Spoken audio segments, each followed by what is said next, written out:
सध्या आपल्या सोबत आहे। श्रीकांतजी वडिलांसोबत मुख्यमंत्र्यांसोबत शासकीय महापूजेत सहभागी झालात। ही पूजा याची देही याची डोळा तुम्ही बघितलीत।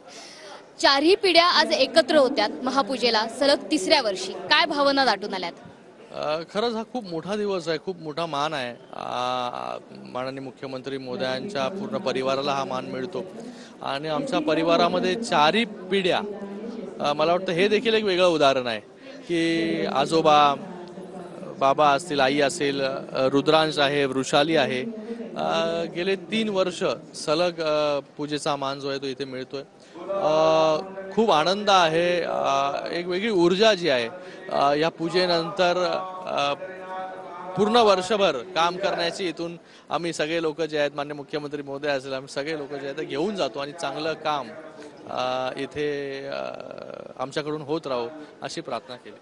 पण चार पिढ्यांनी पूजा केल्यानंतर चौथ्या वर्षी पुन्हा एकदा चार पिढ्या याच ठिकाणी महापूजेसाठी एकत्र दिसू दे असं साकडं घातलंय का तुम्ही? मला वाटतं हे सगळं पांडुरंगाचा आशीर्वाद जो आहे शिंदे साहेबांवरती आहे, पूर्ण आमच्या परिवारावरती आहे आणि येणाऱ्या काळामध्ये मायबाप जनता जी आहे या सगळ्या गोष्टी ठरवणार।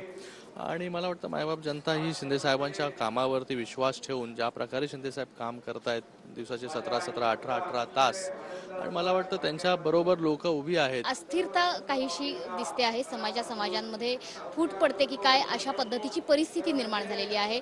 मुख्यमंत्र्यांनी देखील सांगितलं की महाराष्ट्रातली एकता अबाधित राहू दे, मात्र विरोधक असतील किंवा सत्ताधारी असतील, शिवाय महायुतीतली सत्ताधाऱ्यांमधली सुद्धा एकता कायम राहणं गरजेचं आहे। तसं साकडं तुम्ही पांडुरंगाला घातलंय का? आणि दोन महत्त्वाचे गिफ्ट्स मिळालेले आहेत वारकऱ्यांना, एक लाडकी बहीण योजना तर आहे, दुसरी वारकरी पेन्शन योजना आहे, त्याबाबत काय सांगा? पहिल्यांदाच वारकऱ्यांसाठी महामंडळ स्थापन झालं। पहिल्यांदा दिंडीला 20,000 रुपये देण्याचं काम सरकारने केलं। लाडकी बहीणसारखी योजना असेल, इन्शुरन्स असेल, पेन्शन असेल, या सगळ्या गोष्टी ज्या आहेत त्याचा निर्णय घेण्याचं काम सरकारने केलं। आणि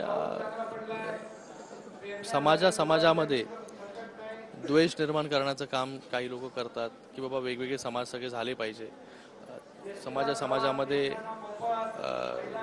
दुरावा निर्माण झाला पाहिजे। पण मला वाटतं मी सगळ्या समाजाच्या लोकांना आवाहन करतो की सगळ्यांनी एकत्रितरित्या जे आहे हे राहिलं पाहिजे आणि प्रत्येक समाजाला न्याय देण्याचं काम सरकारच्या माध्यमाने इथे होत आहे। 10% वेगळं आरक्षण देण्याचं काम देखील मराठा समाजाला याच सरकारने केलं, माननीय मुख्यमंत्री मोदयांनी केलं। आता कोर्टामध्ये आहे, कोर्टामध्ये पण पूर्णपणे ताकदीने सरकारची बाजू मांडण्याचं काम जे आहे हे सरकार या ठिकाणी करणार आहे। कॅमेरामन अभिजित सह मनोज पाठक, TV9 मराठी, पंढरपूर।